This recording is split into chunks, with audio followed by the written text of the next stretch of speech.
O jejum é uma abstenção voluntária e deliberada de alimentos, com o objetivo de se dedicar à oração. De um modo geral, no jejum, nos abstemos apenas dos alimentos sólidos, mas em algumas ocasiões nos abstemos de água também, por curto período de tempo. No Sermão do Monte, Jesus ensinou aos seus discípulos como o jejum deve ser observado. E nesse ensinamento, ele inclui também instruções sobre a finalidade do jejum. Nunca deveria ser feito para impressionar aos outros. Tudo indica que ele acreditava que os discípulos iriam jejuar, pois disse: quando jejuardes, e não se jejuardes. Ele próprio nos deu o exemplo. Jesus, cheio do Espírito Santo, voltou do Jordão e foi guiado pelo mesmo Espírito no deserto durante 40 dias, sendo tentado pelo diabo. Nada comeu naqueles dias, ao fim dos quais teve fome.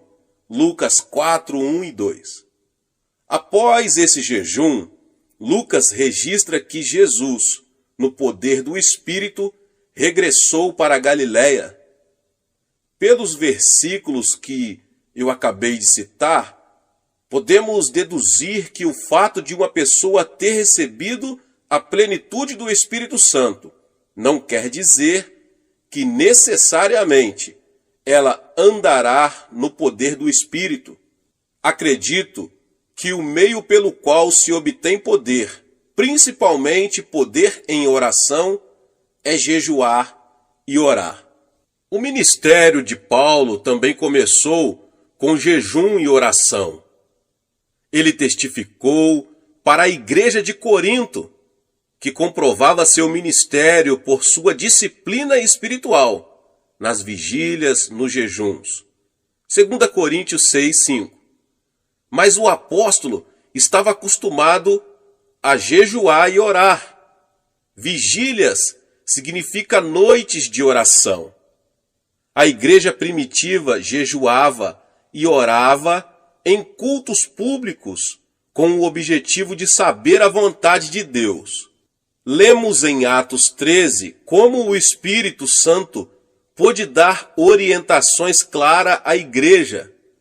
Havia na igreja de Antioquia profetas e mestres: Barnabé, Simeão, por nome de Níger, Lúcio de Cirene, Manaém, Colasso de Herodes, o tetrarca, e Saulo. E servindo eles ao Senhor e jejuando, disse o Espírito Santo: separai-me agora Barnabé e Saulo para a obra a que os tenho chamado. Então, jejuando e orando, os despediram, e aqueles dois apóstolos, Barnabé e Paulo, fundaram novas igrejas, ensinaram aos crentes a mesma prática de jejuar e orar, que haviam aprendido em Antioquia.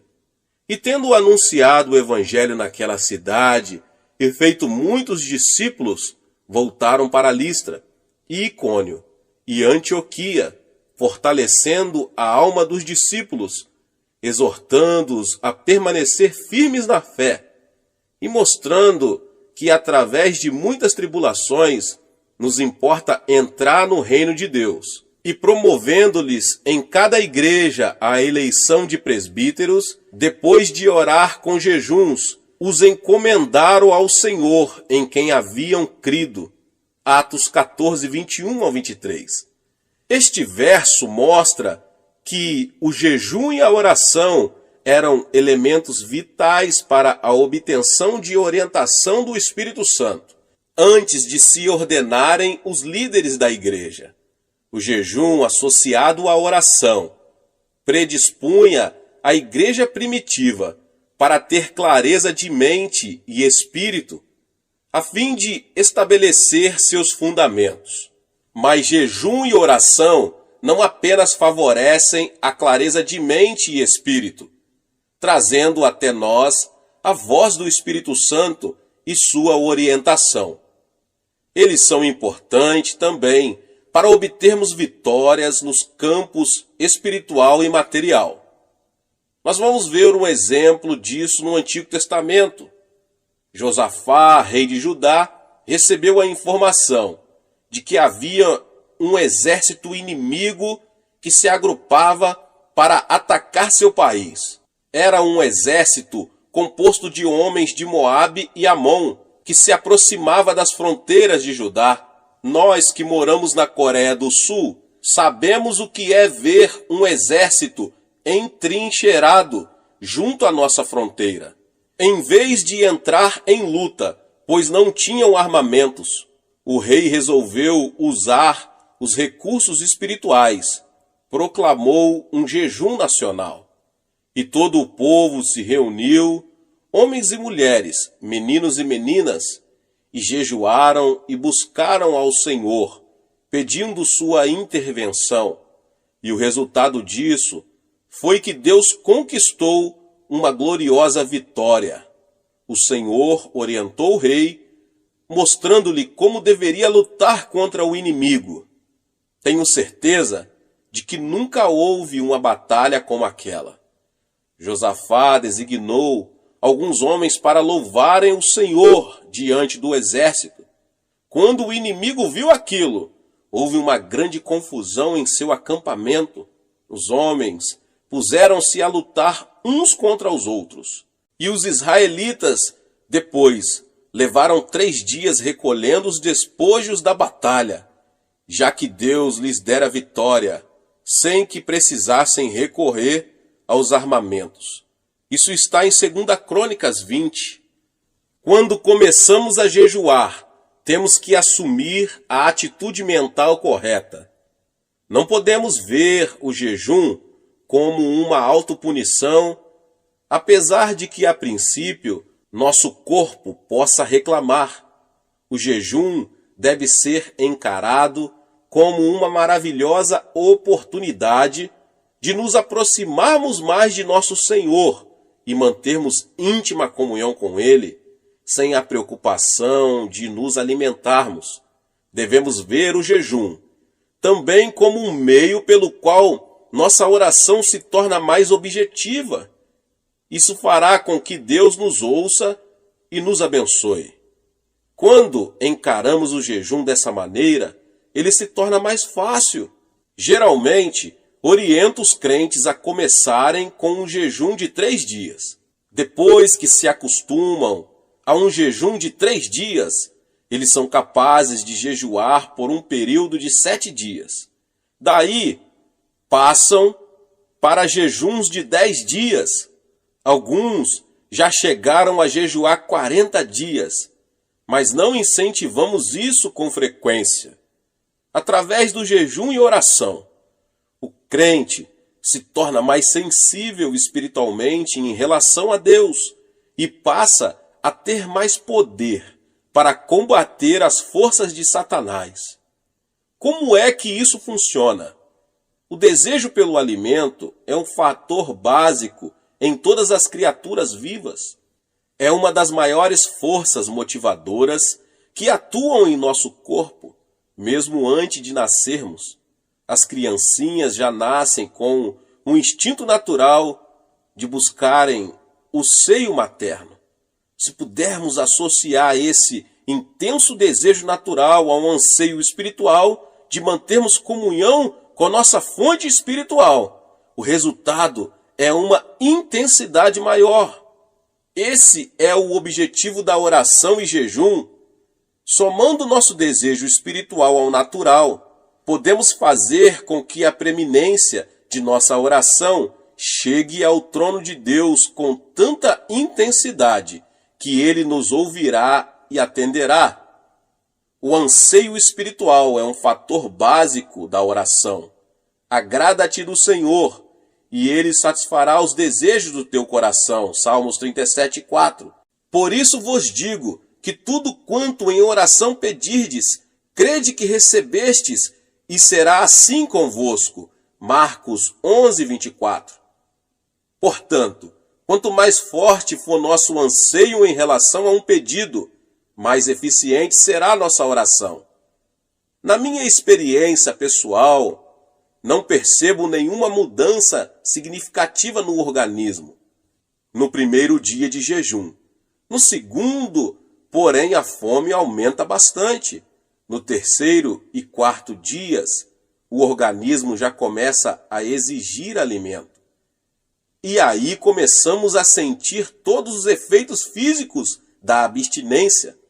Após o quinto e o sexto dia, o organismo já se ajusta à nova circunstância e nos sentimos melhor.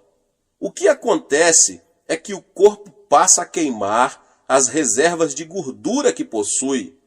Após o sétimo dia, a fome desaparece, embora o corpo já esteja bem mais fraco.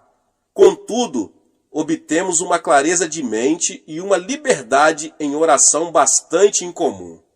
Quando jejuamos, Deus vê nossa sinceridade em nos humilharmos voluntariamente e atende a ela. Na medida em que um indivíduo, cidade ou nação deliberadamente se humilham e afligem a alma, Deus libera sua misericórdia e graça. Como vemos em muitos exemplos do Antigo Testamento, Deus lutou pelo povo e Israel, sempre que este se humilhou diante dele. Satanás está sempre querendo nos atingir. Quando sucumbimos frente aos nossos desejos carnais, ele não pode vencer a barreira de proteção que é o sangue de Cristo, mas podemos dar-lhe acesso à nossa pessoa quando pecamos. Paulo diz que Satanás é o príncipe da potestade do ar, ou da atmosfera que circunda a terra. E na epístola de Judas lemos o seguinte: ora, estes da mesma sorte, quais sonhadores alucinados, não só contaminam a carne, como também rejeitam o governo e difamam autoridades superiores. Contudo, o arcanjo Miguel, quando contendia com o diabo e disputava a respeito do corpo de Moisés, não se atreveu a proferir juízo infamatório contra ele. Pelo contrário, disse: o Senhor te repreenda. Estes, porém, quanto a tudo o que não entendem, difamam, e quanto a tudo o que compreendem por instinto natural, como brutos sem razão, até nessas coisas se corrompem. Judas capítulo 1, 8 ao 10. Os versos que eu acabei de citar revelam um fato muito significativo sobre nosso adversário, o diabo. Satanás é um príncipe com um poder considerável. E Judas diz também que ele não pode ser tratado levianamente, como alguns crentes costumam fazer. Embora seu poder sobre a propriedade divina tenha sido destruído, ele ainda é um oponente muito perigoso. Jesus afirmou o seguinte: porque aí vem o príncipe do mundo, e ele nada tem em mim. Em outras palavras, Satanás não encontrava em Jesus nenhum ponto de apoio a partir do qual pudesse lançar um ataque contra ele. Nós também devemos viver de tal forma que o príncipe deste mundo não ache em nós terreno favorável que acolha seus ataques. Antes da Segunda Grande Guerra, a Alemanha criou uma rede de agentes leais em diversos países. Hitler sabia que precisaria de aliados leais se quisesse obter sucesso no seu projeto de conquistar o mundo. E ele denominou esse grupo de homens e mulheres a Quinta Coluna. Precisamos cuidar para que não haja em nós nenhuma quinta coluna que se alie a Satanás. E como conseguimos isso? Pela oração e jejum. Pela oração e jejum, podemos concentrar o poder da oração, dirigindo-o contra nossas concupiscências, a cobiça da carne, a cobiça dos olhos e a soberba da vida. Assim poderemos ter uma vida santa e pura diante de Deus. Pela oração e jejum, podemos ver destruída essa cabeça de ponta de Satanás, a que me referi com a quinta coluna. Então, quando vier o príncipe deste mundo, não achará lugar em nós. O resultado prático do jejum e oração será a manifestação em nossa vida de uma religião verdadeira e sem mácula. Porventura, não é este o jejum que escolhi? Que soltes as ligaduras da impiedade, desfaça as ataduras da servidão, deixes livres os oprimidos e despedaces todo o jugo? Porventura, não é também que repartas o teu pão com o faminto e recolhas em casa os pobres desabrigados, e se vires o nu, o cubras, e não te escondas do teu semelhante? Isaías 58, 6 e 7. O jejum pode romper as ligaduras da impiedade, libertar os oprimidos e produzir completa e total libertação. Temos aí a ordem de despedaçar todo o jugo. Quando vemos outros sob pesado jugo, ou nós mesmos nos sentimos subjugados, podemos desfazer o jugo com jejuns e orações, quer sejam problemas de saúde, de relacionamento na família ou nos negócios, eles podem ser removidos. Como eu já ensinei, já preguei, o Monte da Oração é um local dedicado ao jejum e à oração. Não tem por objetivo sanar os problemas apenas dos que ali se encontram. Ali intercedemos também por milhares de pessoas que escrevem para nossos escritórios em Nova York.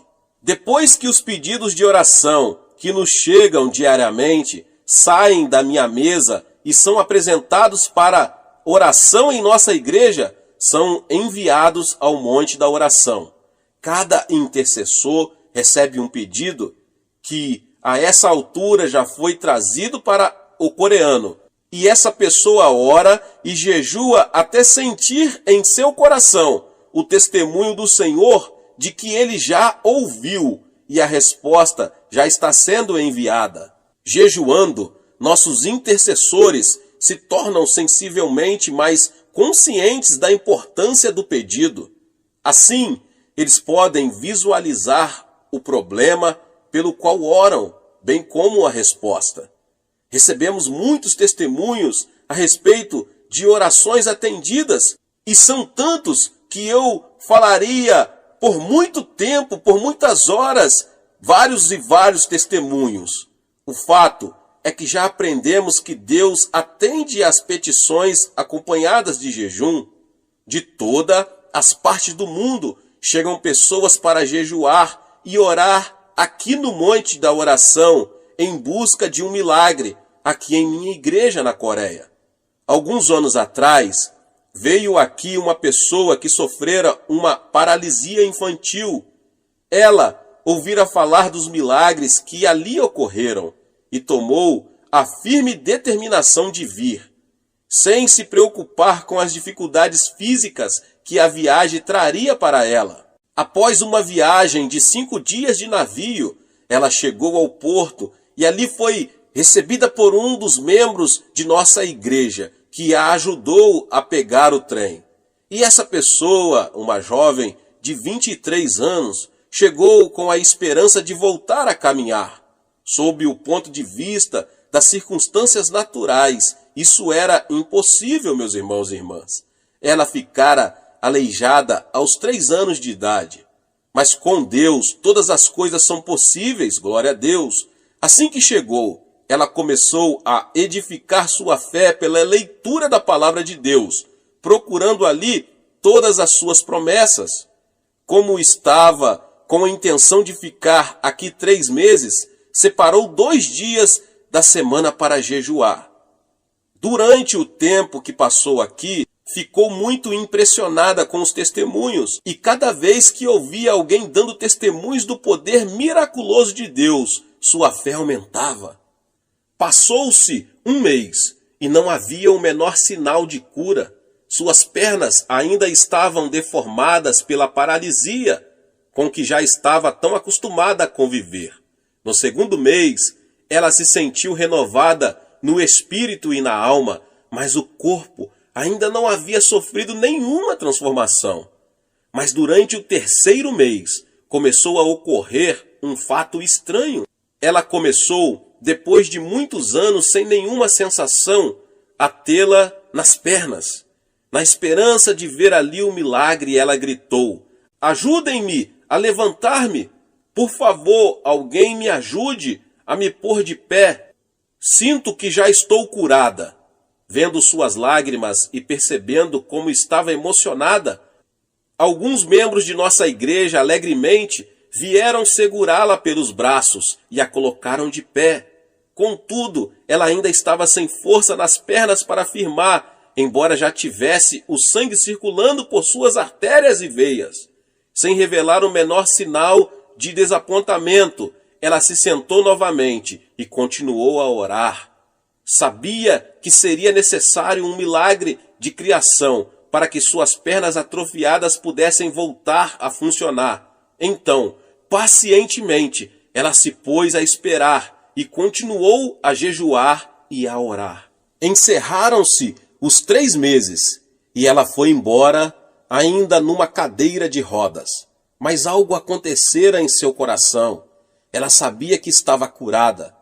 Passaram vários meses e um dia recebi uma belíssima carta dela. Dr. Cho, escreveu ela, agora já posso caminhar.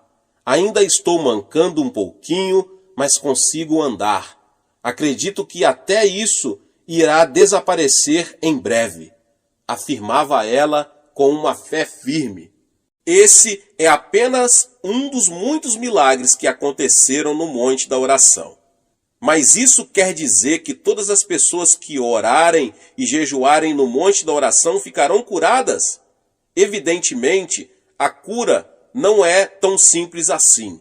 Algumas pessoas são curadas imediatamente, enquanto outras levam algum tempo para isso. Mas já descobri que quando uma pessoa tem grande dificuldade para ser curada, muitas vezes está abrigando rancor no coração. Porque se perdoardes aos homens as suas ofensas, também vosso Pai Celeste vos perdoará. Se, porém, não perdoardes aos homens as suas ofensas, tampouco vosso Pai vos perdoará as vossas ofensas. Mateus 6, 14 e 15. Muitas pessoas têm sido prejudicadas por familiares, sócios ou amigos e buscam justiça, como acreditam que a justiça deve ser buscada. E se não for feita justiça dentro dessas circunstâncias, elas se tornam amarguradas e cheias de ódio. Muitos desses indivíduos podem ter sintomas físicos que podem ser diretamente relacionados com essa atitude de rancor. Eles criam uma raiz de amargura que produz toxinas que passam ao seu organismo e assim começam a sofrer distúrbios mentais e físicos. Disse-me certa vez uma senhora a quem mencionei o que acabo de explicar. Meu marido é ocupado. Eu o detesto. Está bem, irmã, repliquei, mas é a senhora quem está sofrendo e ficando aleijada com essa artrite.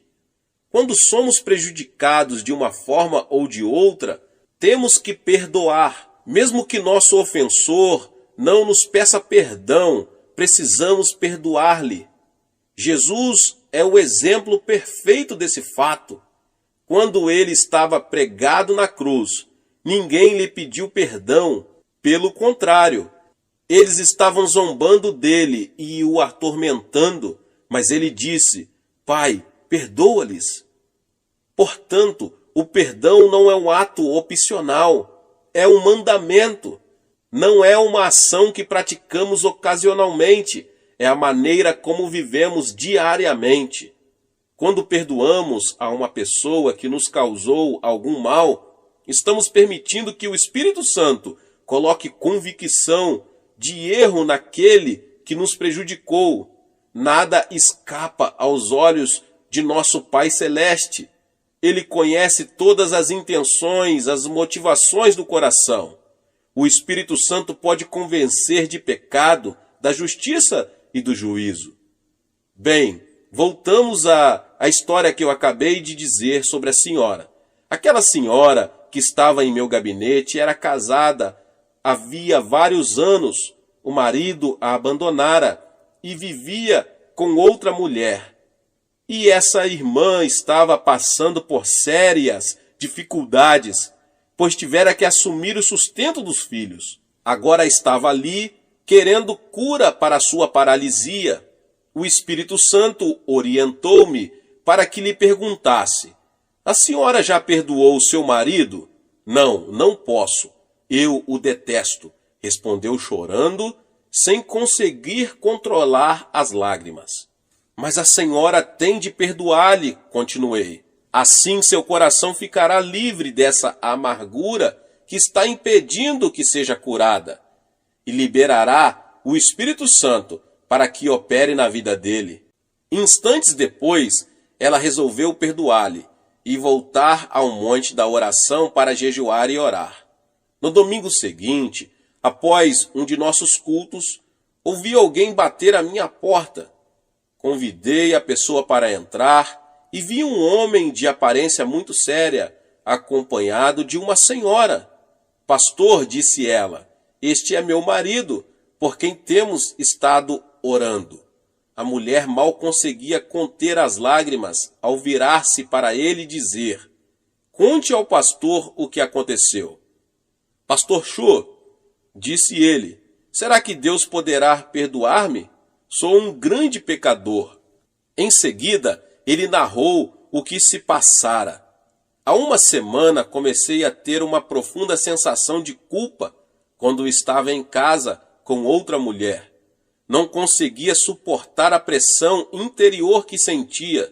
De repente, comecei a pensar na minha esposa e filhos que abandonara, e não conseguindo me livrar do senso de culpa que sentia. Quando chegou o domingo, resolvi vir à igreja com a esperança de receber perdão e me sentir melhor. Ali, então, vi minha esposa sentada do outro lado do salão. Naquele momento, resolvi pedir perdão a ela e a Deus. Será que Deus poderá perdoar-me? Claro, Ele pode perdoar-lhe, respondi. Em seguida, orientei-o para fazer uma oração, e ele aceitou a Jesus como seu Senhor e Salvador. Que alegria maravilhosa ver aqueles dois novamente unidos em Cristo Jesus. Aquela mulher continuou a jejuar e a orar, e mais tarde pôde sair de sua cadeira de rodas completamente curada. Mas ela já fora curada interiormente por causa do perdão, antes mesmo de ser curada fisicamente pela cura divina.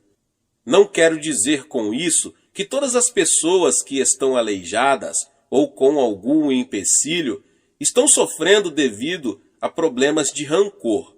Contudo, muitas poderiam ser curadas se apenas se dispusessem a aprender a perdoar. Se você que ouve essa palavra e tem dificuldade em perdoar alguém, não deixe que seu orgulho tome conta da situação e impeça que você obedeça a palavra de Deus. Tome logo a decisão de caminhar a segunda milha e abandone sua atitude de autoafirmação, perdoando aquela pessoa. Aí então experimentará uma grande libertação e ficará livre das sensações de hostilidade para com o outro e se sentirá muito melhor. Deus resiste aos soberbos, mas concede graça aos humildes. Portanto, se percebe que não está gozando da graça de Deus com abundância em sua vida, pode ser que esteja se firmando mais em seu orgulho do que na graça do Senhor. O que você ganharia com isso? Apenas amargura, ressentimento e talvez enfermidade. A palavra de Deus diz em Tiago 5, 15, 16, e a oração da fé salvará o enfermo, e o Senhor o levantará. E se houver cometido pecados, ser-lhe-ão perdoados. Confessai, pois, os vossos pecados uns aos outros, e orai uns pelos outros para serdes curados. Hoje em dia, os psicólogos, médicos e psiquiatras afirmam que a atitude mental de seus pacientes tem um peso muito grande na cura deles. Essa é a hora em que a igreja, o corpo de Jesus Cristo, deve ser curada. A atitude de Deus está explícita na terceira carta de João.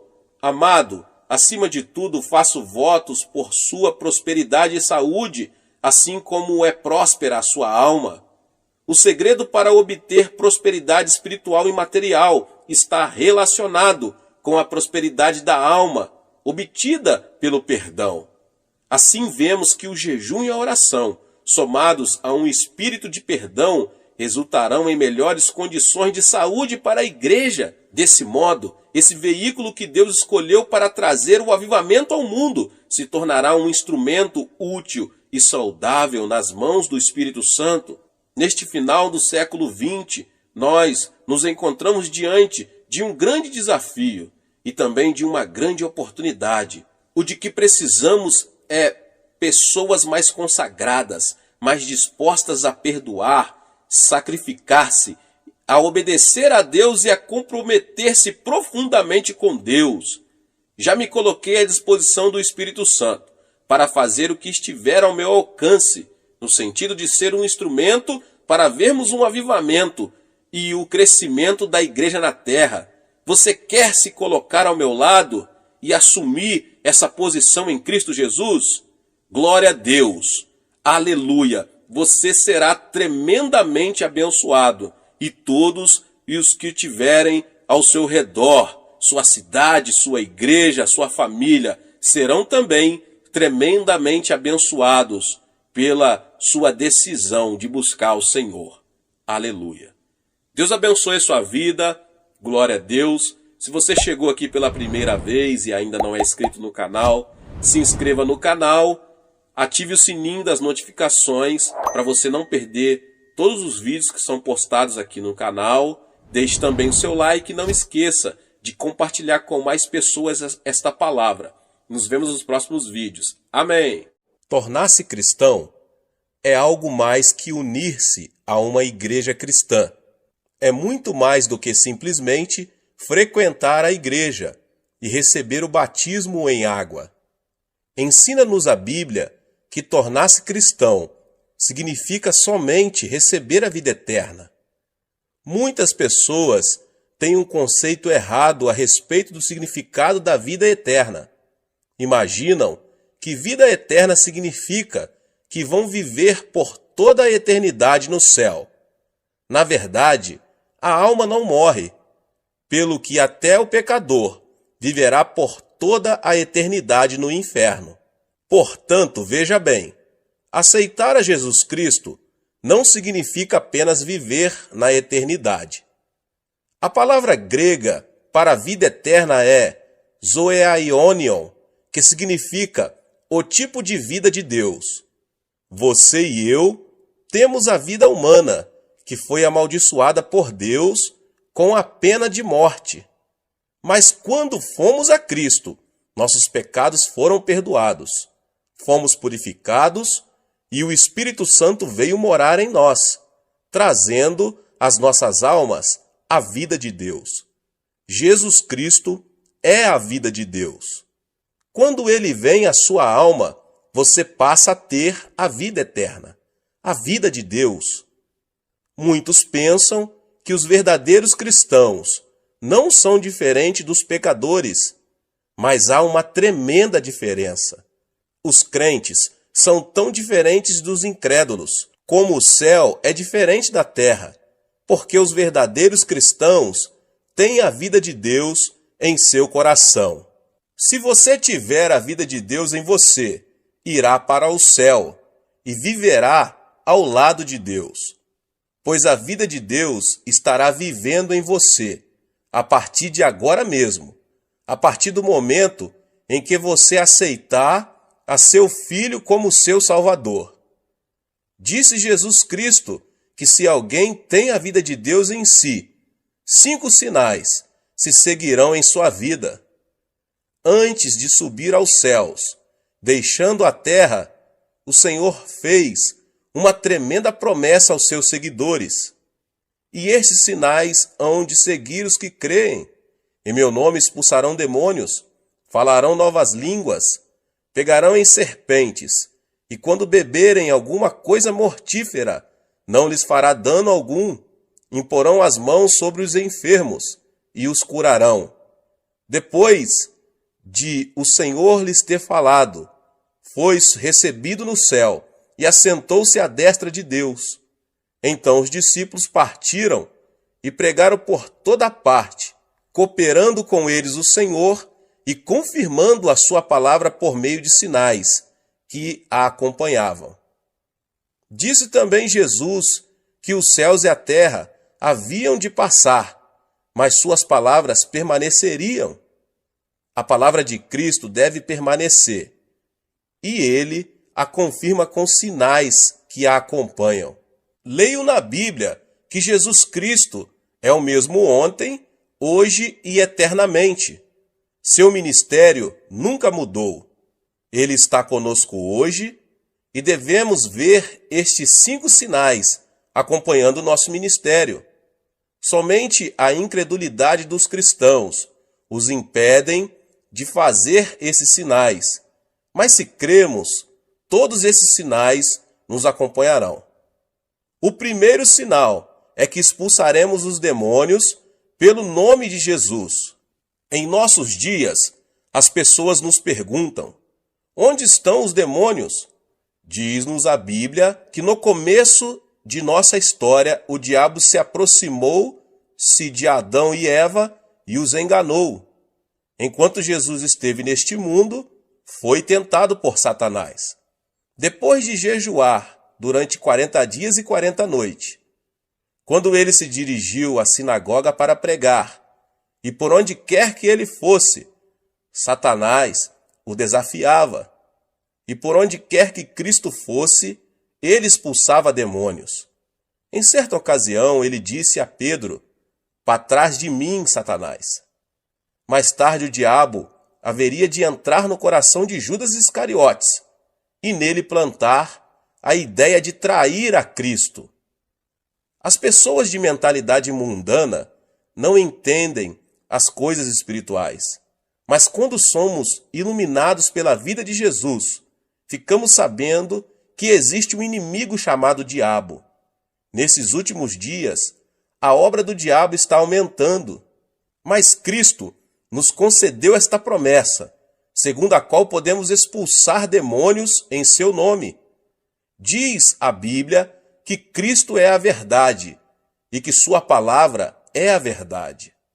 Os ímpios dizem que o diabo não existe, mas Cristo nos diz que existe um diabo e seus demônios para serem expulsos. As pessoas ímpias dizem que existe apenas a natureza humana, mas Jesus nos diz que o diabo causa a concupiscência da carne, a concupiscência dos olhos e a soberba da vida. Nós, crentes, devemos desafiar os poderes de Satanás. Eu estava pregando em minha igreja certo dia e estava no auditório a esposa de um famoso médico. Ela estava paralisada de um lado e arrastava uma perna ao caminhar. Depois de ouvir o evangelho, ela passou a frequentar a igreja com regularidade.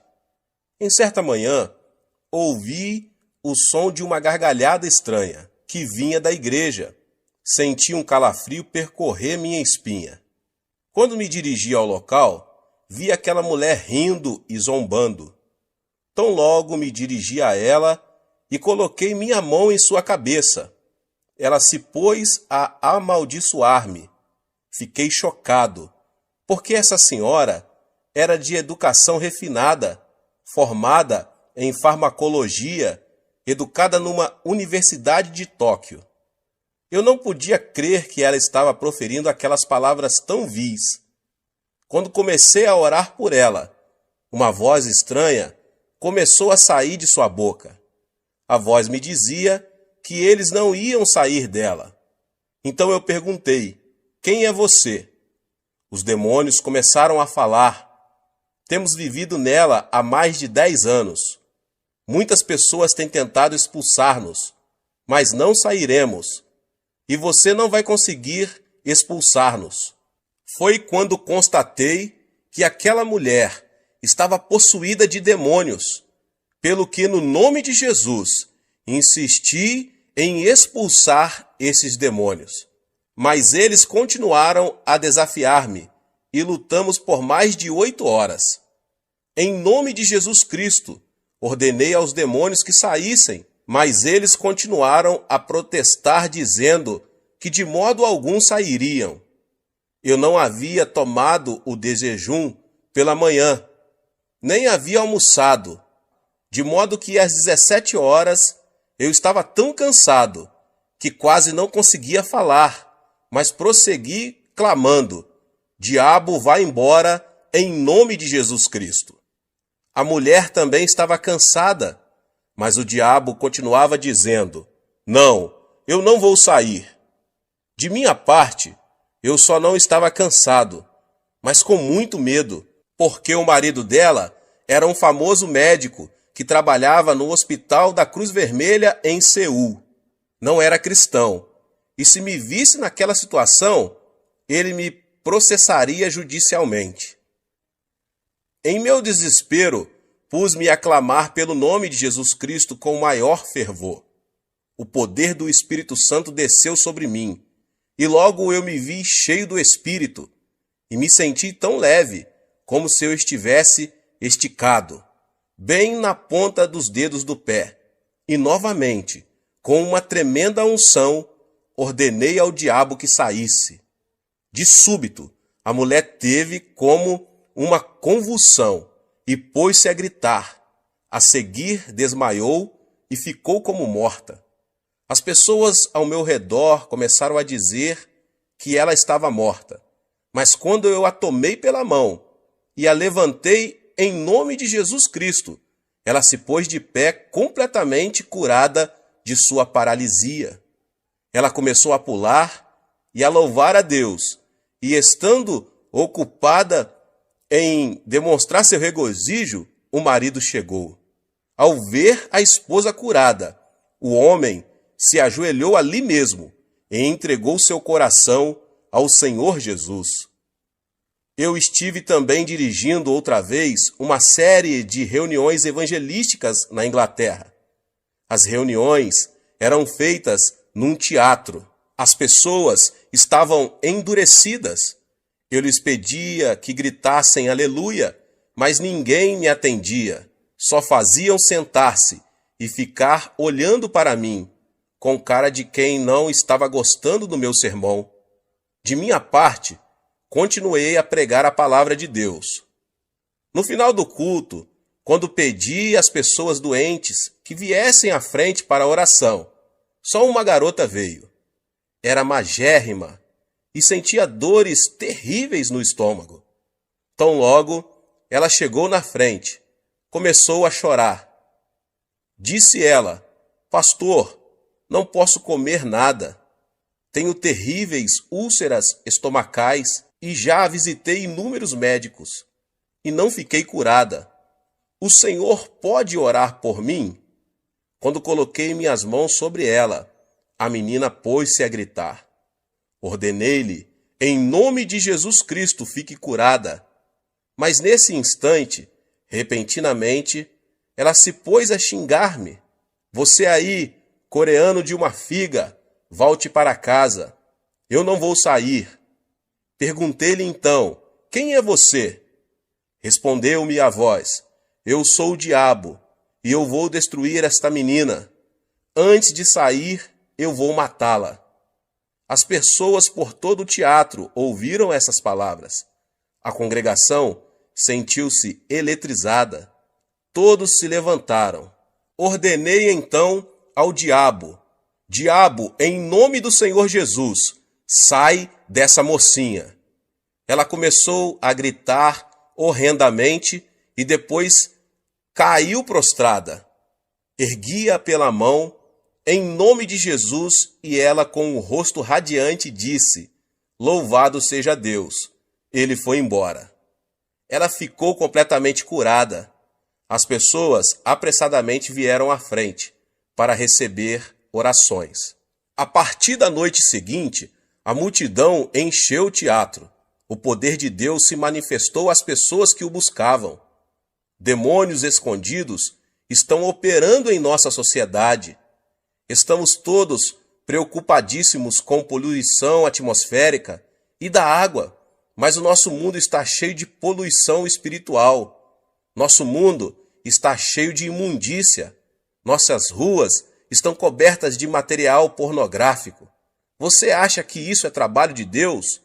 Você acha que esse é o trabalho das pessoas decentes? Não, é claro que não. É o trabalho do diabo. Precisamos eliminar a poluição espiritual de nossas vidas.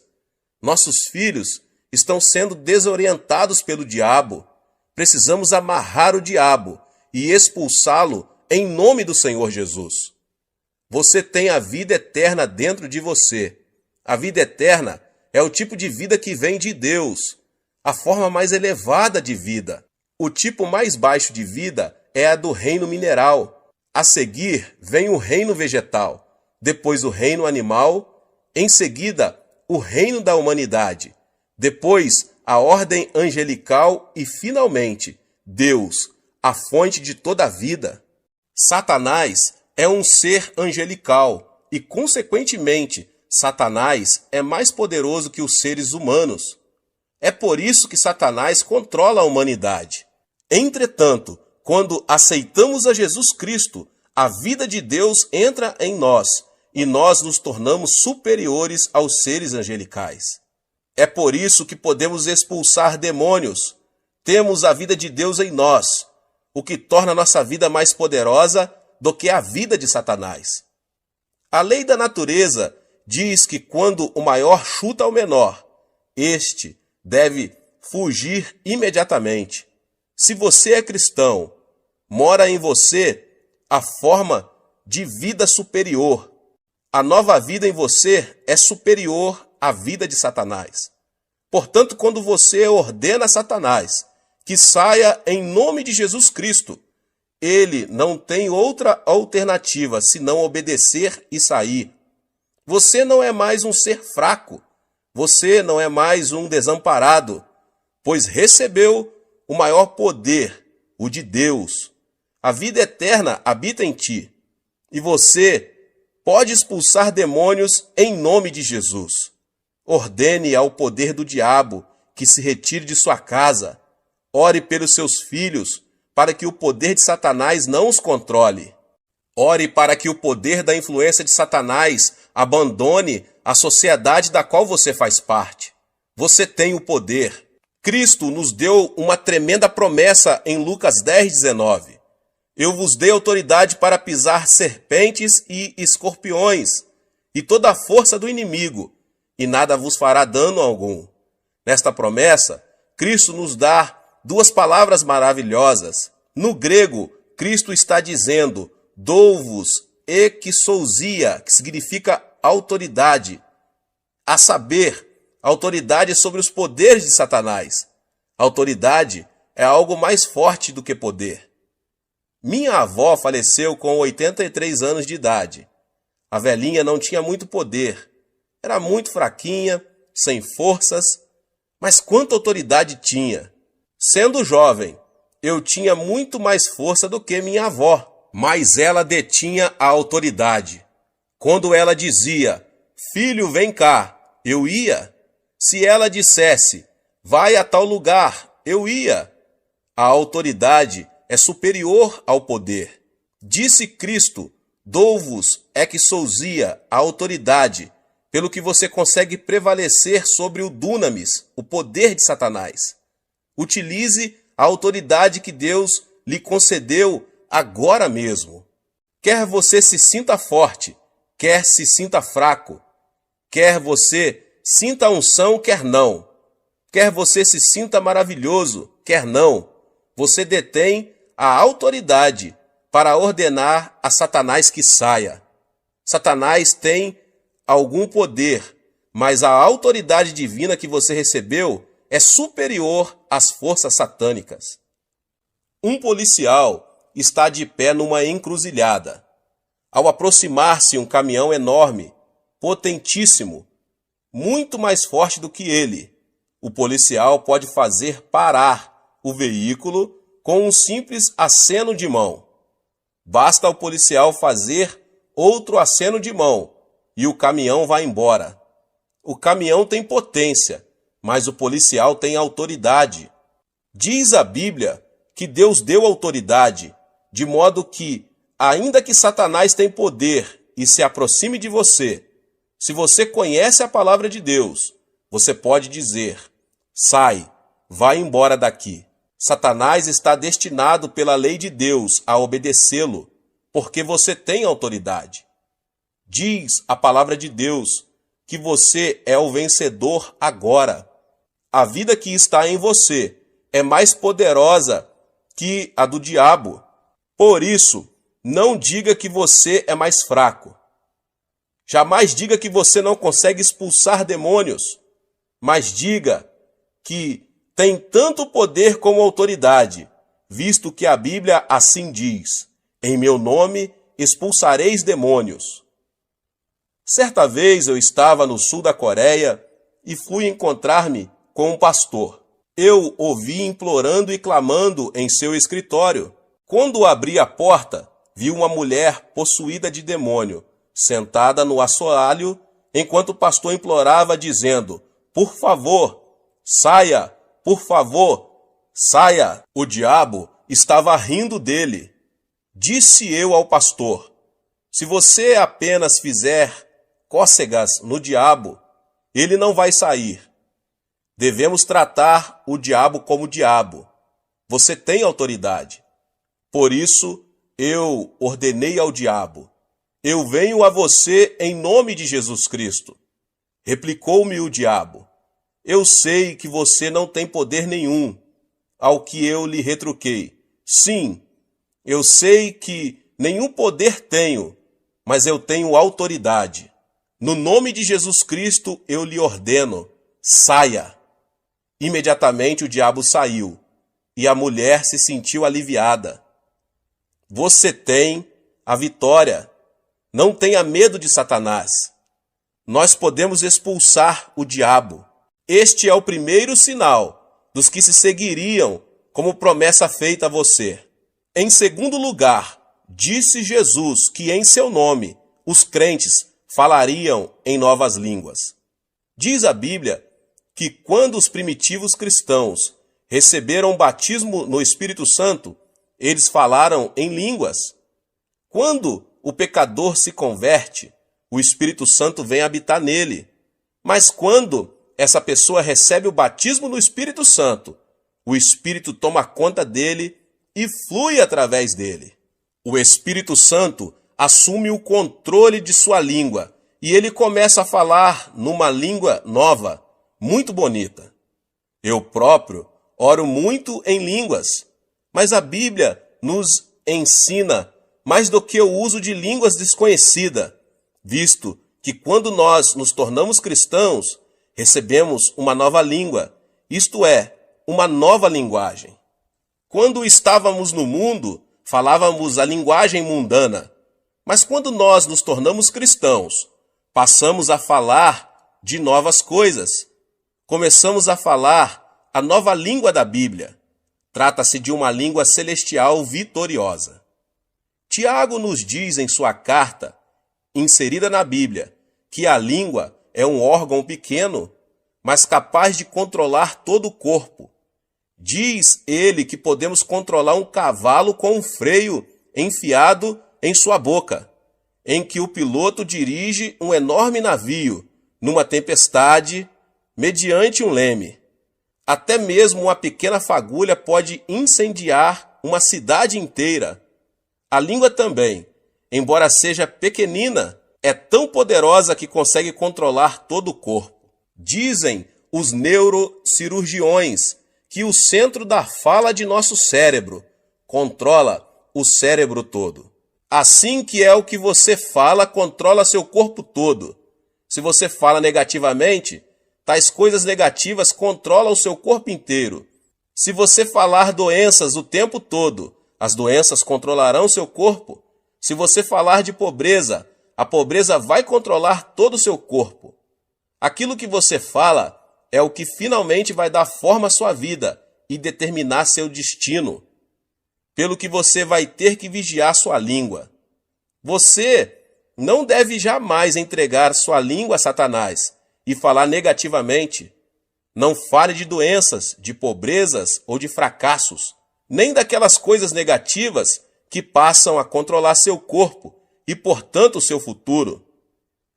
O famoso fundador da missão do Congo tinha câncer no fígado e o médico lhe disse que ele não poderia viver por muito tempo.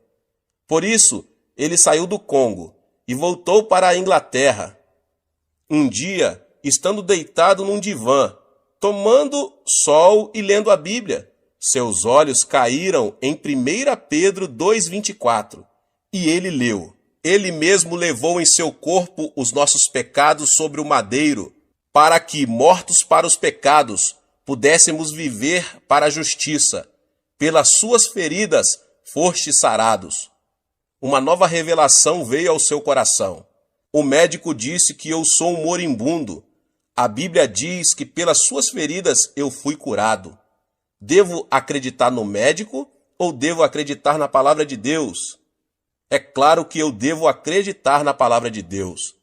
A partir deste momento, ele determinou a falar da forma como a Bíblia fala, e pela fé, ele declarou o seguinte: pelas suas feridas eu fui sarado. A palavra de Deus começou a controlar seu corpo, e esse missionário ficou completamente curado do câncer no fígado. Uma moça estava morrendo de tuberculose. O médico do sanatário chamou a mãe dela e pediu-lhe que levasse a filha para casa, para ela morrer ao lado da família. Por isso seus pais foram ao hospital e levaram a filha embora. Ela estava prestes a morrer. Conduziram-na para o apartamento onde moravam.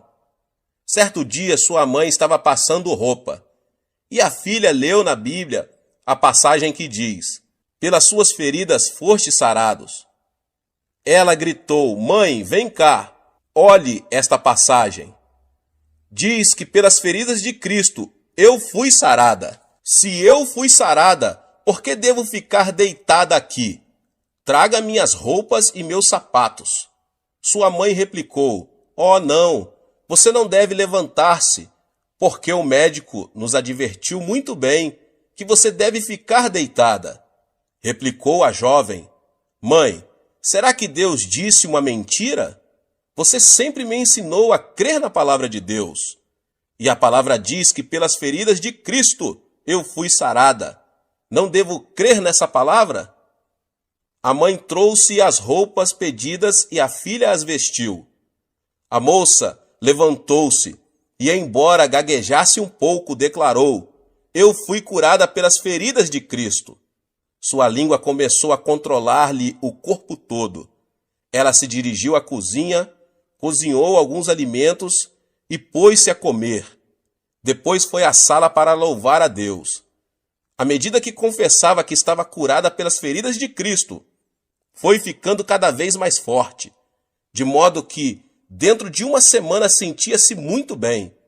Ela foi ao hospital e, depois de passar por um exame médico completo, foi declarada curada. A palavra de Deus deve permanecer para sempre. O que você falar, vai obter. A Bíblia nos manda falar à montanha e ordenar-lhe que seja lançado ao mar, e isso acontecerá.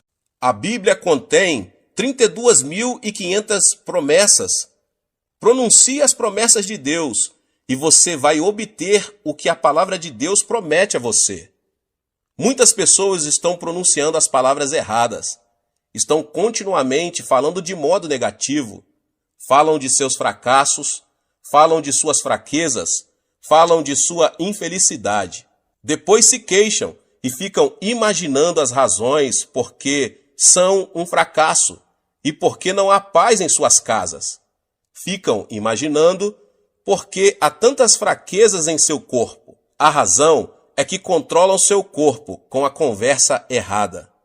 Fale uma língua nova, fale a língua da Bíblia. Fale de redenção, de vida eterna. Fale que você foi sarado pelas feridas do Senhor Jesus Cristo. Diga que Deus é sua força e você verá boas coisas acontecerem a você. Sim, aprenda a falar uma nova língua.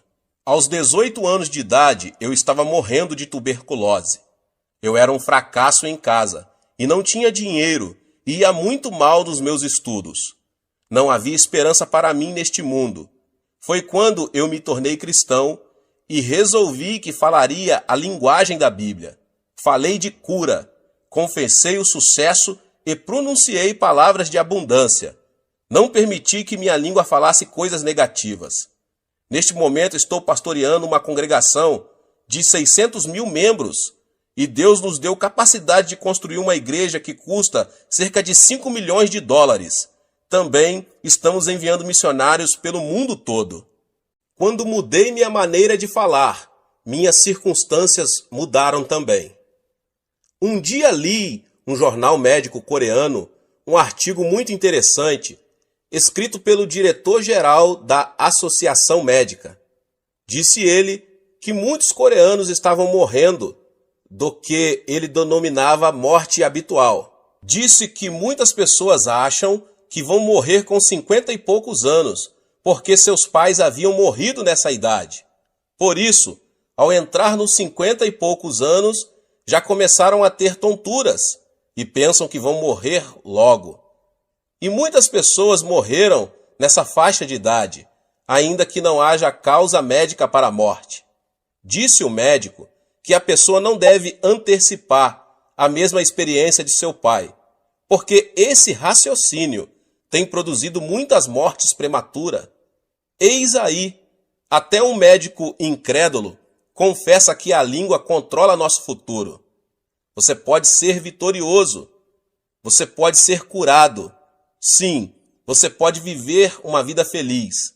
Comece agora mesmo a falar a palavra de Deus e mantenha o tipo correto de conversa. Ponha as palavras certas em sua boca. Fale uma nova língua. Em terceiro lugar, a Bíblia diz que os crentes pegarão em serpentes. Isso não significa que devemos andar por aí pegando em cobras. Só um louco faria isso. Serpente aqui significa Satanás. A serpente chamada Satanás chegou a Adão e Eva no jardim do Éden e seduziu-os, fazendo-os voltar-se contra Deus. Nós, seres humanos, somos feitos de corpo, alma e espírito. Mediante nossos 5 sentidos, pertencentes ao nosso corpo físico, nós nos comunicamos com o mundo. Portanto, nosso corpo é mundano. Nossa alma é nosso verdadeiro eu, nossa verdadeira personalidade. Mediante o conhecimento e as emoções, nossa alma pode tomar decisões e exercer sua vontade. Portanto, nossa alma é apenas autoconsciente. Somente mediante nosso espírito podemos comunicar-se com Deus. Através do nosso espírito conhecemos Deus e o adoramos. Essa serpente, Satanás, vem a nós, nos tenta e nos induz a viver uma vida mundana, isto é, centralizada no mundo. Quando vivemos esse tipo de vida, Satanás exerce domínio sobre nós. Mas quando vivemos uma vida centralizada em Deus, temos domínio sobre Satanás. Temos o poder de apanhar e amarrar a serpente. Podemos expulsar demônios. Quando você decide viver uma vida centralizada em Cristo, você se torna uma pessoa dirigida pelo Espírito Santo. Afirma a Bíblia que os filhos de Deus vão pegar Satanás. É fácil detectar a obra maligna. Toda e qualquer palavra que sai do ego carnal vem de Satanás. Mas toda e qualquer palavra que induz você a viver uma vida centralizada em Cristo é proveniente do Espírito Santo. Agora você pode pegar em serpentes. Você consegue discernir a obra do maligno e expulsá-lo. Em quarto lugar, a Bíblia diz que se os crentes beberem alguma coisa venenosa, mortífera, não lhes fará mal algum. Certo dia, eu fui a uma cidadezinha para um culto. Veio a mim uma garotinha de 7 anos de idade. A boca da menina estava toda queimada. Era uma órfã que havia perdido seus pais quando fugiam da Coreia do Norte como refugiados. A menina estava trabalhando na casa de uma senhora muito rica e muito perversa. À noite, a menina não podia sequer ir à cozinha para beber um copo de água. Em certa noite, a menina sentiu uma sede muito grande. Ela rastejou até a cozinha e pôs-se a tatear no escuro à procura de água, sem perceber que aquela vasilha continha veneno contra ratos. Ela bebeu um gole. Embora a pobrezinha tenha começado a vomitar sangue, a patroa não a levou a um pronto-socorro médico, deixou-a de lado para que morresse. Mas essa menina era cristã e começou a clamar por Jesus Cristo, pois o Senhor a tocou. Depois de contar-me sua história, a menina abriu a boca. Viu que, embora seus lábios estivessem queimados, nenhum dano havia sido feito em sua garganta. Seu esôfago estava perfeito. A palavra de Cristo havia sido posto à prova. A menina havia bebido do veneno violento e não tinha sido prejudicada. Hoje bebemos veneno de todo tipo. O ar é poluído, a água é poluída. Pior do que isso, sofremos de poluição espiritual. Quando ouvimos rádio ou vemos TV, esse veneno penetra em nossa mente. Mais pessoas sentem-se deprimidas hoje do que em toda a história humana. Durante a Segunda Guerra Mundial, apenas 300 mil americanos morreram na frente de combate, mas muito mais de 1 milhão de pessoas morreram na nação americana por causa do veneno trazido pelos ataques do coração e preocupações. Mais pessoas morreram hoje, no mundo inteiro, por causa do medo e das preocupações do que por outras coisas. Diz a Bíblia que no nome de Jesus Cristo nós podemos livrar-nos deste poder venenoso. Quando você se ajoelha e ora em nome de Jesus Cristo, o espírito de medo o abandona. Você se livra desse veneno espiritual e passa a ter paz e alegria pelo nome de Jesus. Às vezes, quando chego em casa depois de um dia duro no escritório da igreja, sinto-me muito estranho. Minha esposa parece irritada, meus filhos parecem agitados demais e eu fico aborrecido. Parece-me que estou disposto a ter uma briga com minha mulher e que meu lar todo está envenenado. Quando eu era um cristão inexperiente, minha esposa e eu costumávamos ter discussões monumentais que duravam dias. Agora eu sei que existe um meio melhor. Eu entendo que o envenenamento provém da sociedade, pelo que eu ajoelho imediatamente e expulso o mau espírito que veio para destruir meu lar. Reivindico a vitória em nome de Jesus Cristo e logo sinto o seu imenso poder de cura fluindo por toda a casa. Então, quando olho para minha mulher, ela está sorrindo e eu começo a sorrir também. Apertamo-nos as mãos e nosso lar se torna cheio de paz. De tempos em tempos, você precisa de cura em seu lar.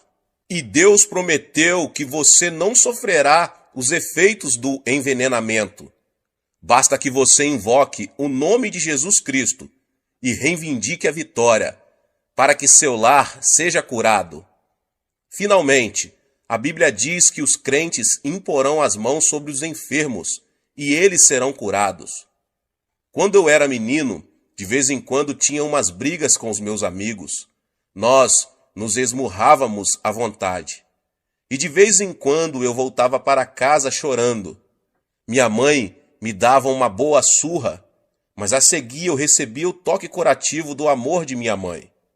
Como é bom quando estamos desanimados e um bom amigo chega e toma nossa mão e nos dá umas palmadinhas nas costas.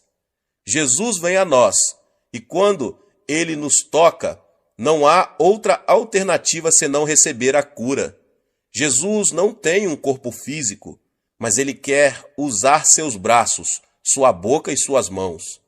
Quando você impõe suas mãos sobre os enfermos, em nome de Jesus, o poder do Espírito Santo flui através de suas mãos e a cura se estabelece. Diz a Bíblia que quando você coloca suas mãos nos enfermos, eles serão curados. É a palavra de Deus que o diz. Depois de um ano após nosso casamento, descobri que minha esposa estava terrivelmente doente, com tuberculose. Ela já estava grávida. O médico pediu-me para praticar um aborto, mas isto era contra minhas convicções. Todos os dias eu impunha minhas mãos no corpo de minha mulher e sentia o poder do Espírito Santo fluindo através de todo o seu corpo, enquanto eu reivindicava a vitória. Após alguns meses, ela ficou completamente curada.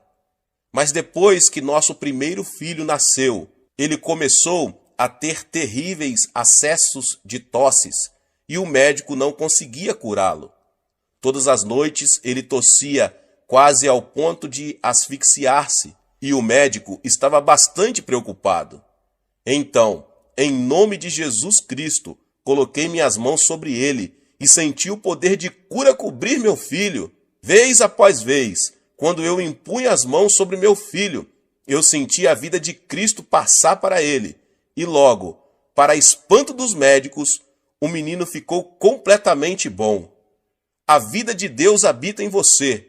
O Espírito Santo mora em você. E quando você invoca o nome de Jesus Cristo, em amor e fé, e toma a mão dele, seu poder flui mediante suas mãos e os enfermos são curados. Que o poder de Deus inunde sua vida, à semelhança de um rio caudaloso. Esse é o outro privilégio da pessoa ser crente.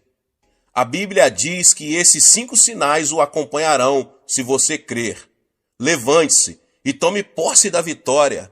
Use esses sinais para o benefício de seus vizinhos, para trazer libertação aos oprimidos, para a glória de Deus. Dê nova esperança e uma nova língua aos que estão desencorajados. Tenha discernimento na presença do diabo e expulse-o. Estes são privilégios seus como cristão, em nome de Jesus. Deus abençoe a vida de cada um que ouviu essa palavra do pastor David Poyong Cho. Se você não é inscrito no canal, se inscreva no canal e ative o sininho das notificações, para você não perder os vídeos que são postados aqui no canal todos os dias. Palavras de Deus para abençoar você, a sua vida, sua família. Compartilhe também com seus amigos nas suas redes sociais essa palavra, em nome de Jesus. Nos vemos nos próximos vídeos. Amém.